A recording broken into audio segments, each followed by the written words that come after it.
महाभारत में कुंती ने कर्ण को कभी स्वीकार क्यों नहीं किया? राजा शूरसेन की पुत्री कुंती अपने महल में आए महात्माओं की सेवा करती थी। एक बार वहां ऋषि दुर्वासा भी पधारे। कुंती की सेवा से प्रसन्न होकर दुर्वासा ने कहा, पुत्री, मैं तुम्हारी सेवा से अत्यंत प्रसन्न हुआ हूं। अतः तुझे एक ऐसा मंत्र देता हूं जिसके प्रयोग से तू जिस देवता का स्मरण करेगी वो तत्काल तेरे समक्ष प्रकट होकर तेरी मनोकामना पूर्ण करेगा। इस तरह कुंती को वो मंत्र मिल गया।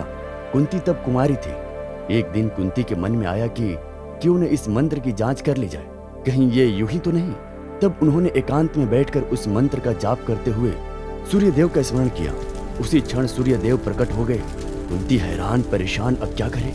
सूर्यदेव ने कहा, देवी, मुझे बताओ कि तुम मुझसे किस वस्तु की अभिलाषा करती हो। मैं तुम्हारी अभिलाषा अवश्य पूर्ण करूंगा। इस पर कुंती ने कहा, हे देव, मुझे आपसे किसी भी प्रकार की अभिलाषा नहीं है। मैंने मंत्र की सत्यता परखने के लिए जाप किया था। कुंती के इस वचनों को सुनकर सूर्यदेव बोले, हे कुंती, मेरा आना व्यर्थ नहीं जा सकता। मैं तुम्हें एक अत्यंत पराक्रमी तथा दानशील पुत्र देता हूँ।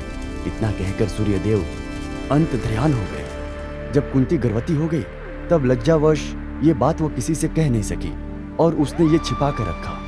समय आने पर उसके गर्भ में कवच कुंडल धारण किए हुए एक पुत्र उत्पन्न हुआ। कुंती ने उसे एक मंजुषा में रखकर रात्रि को गंगा में बहा दिया। वो बालक गंगा में बहता हुआ एक किनारे से जाने लगा। उस किनारे पर ही धृतराष्ट्र का सारथी अथिरथ अपने अश्व को जल पिला रहे थे। उसकी दृष्टि मंजुषा में रखे इस शिशु पर पड़ी। अथिरथ ने उस बालक को उठा लिया और अपने घर ले आया। अथिरथ की पत्नी का नाम राधा था।